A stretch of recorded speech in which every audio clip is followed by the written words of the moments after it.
10 seconds, 5 seconds.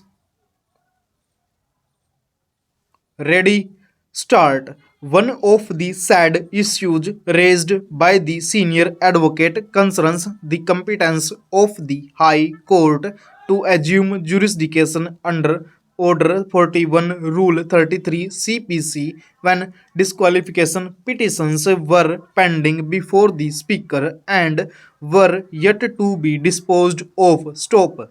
Another important issue which arises that the submissions made on behalf of the respective parties is whether the question of disqualification on account of merger which had been accepted by the speaker could have been entertained by the speaker under paragraph 4 of the 10th schedule when such powers were vested exclusively in the speaker under paragraph 6 thereof. Stop.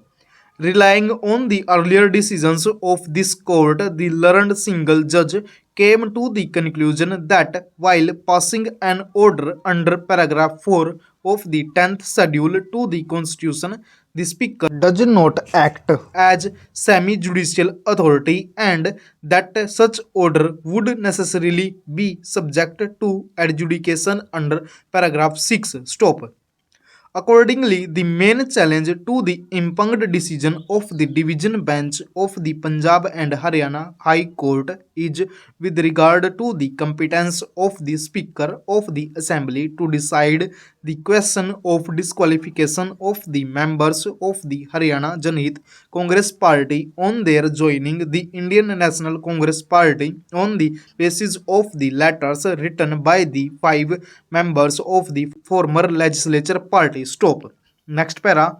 Incidentally, the learned single judge held that the issue would have to be decided by the speaker himself while considering the disqualification petitions under paragraph 6 of the 10th schedule to the constitution. Stop. What is important, however, is the question as to whether such a decision could be arrived at under paragraph 4 of the 10th schedule to the Constitution, where under the Speaker has not been given any authority to decide such an issue. Stop. Paragraph 4 merely indicates the circumstances in which a member of a house shall not be disqualified under subparagraph 1 of the paragraph 2. Stop.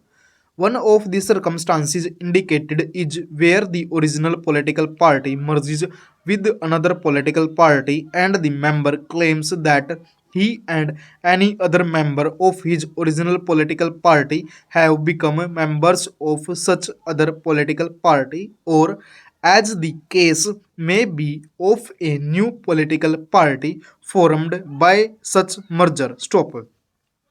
As stressed by the learned Solicitor General for the purpose of subparagraph 1, the merger of the original political party of a member of the House shall be deemed to have taken place if and only if not less than two-thirds of the members of the legislature party concerned agreed to such merger. Full stop.